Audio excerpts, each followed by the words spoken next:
ahead. Unofficial initial results show the PTI leading with at least 109 National Assembly seats. The party needs at least 137 seats to form the government. Analysts are predicting a coalition is likely to be the most likely outcome. We're here to Islamabad for the latest from our reporter on the ground, Javed Rana. Javed, any information we're hearing about technical errors faced by the Election Commission? Well, they had announced that they have a technically advanced result transmission system, which obviously works on internet. And then there are reports coming from different parts of the region, particularly from south of Pakistan, from Karachi. And Election Commission is saying that because of weather conditions, because of internet problem, these technical errors occur, and because of which a certain number of seats, their results were delayed. Oppositions say there is something seriously wrong. They say it is a rigging. They are saying that, in fact, some results were changed. My understanding is that there is a possibility of rigging that cannot be ruled out. Not because there is an evidence on the ground, but because in the past a similar incident did happen. But these seems to be isolated incident. There is no pattern of such rigging. Maybe in few seats this might have happened. We don't know at this particular point of time. I think within the next couple of days, the situation would be clear. The Election Commission says they are ready to investigate. The PTI is saying that they will not create any hurdle in any investigation. Javed, sorry if I could can I clarify this with you? Did you just say you do believe there's rigging, but not on a scale that would require substantial recount or a substantial redoing of this election? Well, what I said was the possibility of rigging, not because there is hard evidence on the ground, but because in the past, back in 2013 or any previous election, there have been similar complaints and there were rigging. So that possibility cannot be ruled out. But the bigger issue is, did it happen at a scale which changed the overall results of the election? I don't think that is the case.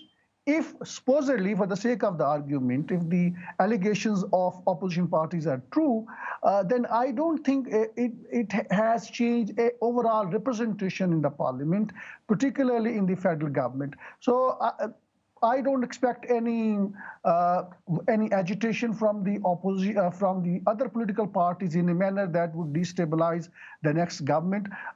Unfortunately, in Pakistan, there has been trend that whosoever loses election, they blame the other party. And sometimes this has been with the reason, and sometimes it has been without reason, without evidence. At this particular point of time, the evidence is lacking. There are simply allegations in the air. The other political parties are saying that since we were not handed over the election results on the spot, our polling agents were moved out of the polling stations. They were not allowed. So we are suspecting that there is a possibility of rigging. That is the main charge sheet that they are leveling against the Election Commission of Pakistan. And then Election Commission is saying that we could not transmit these results instantly because there was an error in the software. So who's right and who's wrong, we don't know at this point of time, but the Election Commission says that if these political parties have got any evidence, we are going to reopen all these ballot boxes. So there would not be any question of lack of transparency. That is what the Election Commission of Pakistan says. Let's see how this entire drama unfolds. But frankly speaking, I don't see any solid evidence so far on the basis of which these elections can be undone. It appears that Imran Khan is fast winning these elections. All right, Javad, as you say, there may be no evidence, but it's sentiment sometimes that counts more than hard evidence. If Mr. Imran Khan does win, what does he need to do to bring together what seems to be, certainly at this point, an unsettled and fractured nation? Imran Khan is determined to get rid of corruption from Pakistan, and that has been a bigger part of his 22 years long struggle. And he has vowed that he's going to jail all those what he perceived as corrupt political leaders. Former Prime Minister Nawaz Sharif has already been convicted and he's in jail. Now, next target Imran Khan is aiming at is Shehbaz Sharif, his younger brother, who has been chief minister for more than 10 years. 15 years, in fact, if we calculate his entire tenures. So he vows to send him jail on corruption charges because he's also facing similar charges. And then his intention is also to prosecute former President Asif Zardari, who is perceived to be an icon of corruption in Pakistan.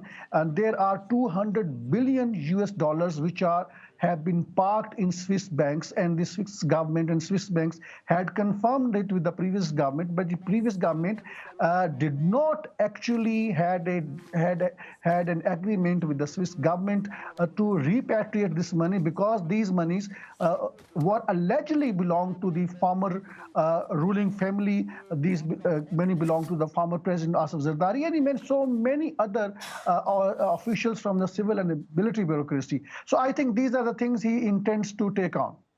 Well, thanks very much indeed. That's Javad Rana speaking to us from Islamabad. Of course, we could just say that right now, unofficial results so far suggest a win for the party of Mr. Imran Khan. When we have more on that, we'll certainly bring that to you.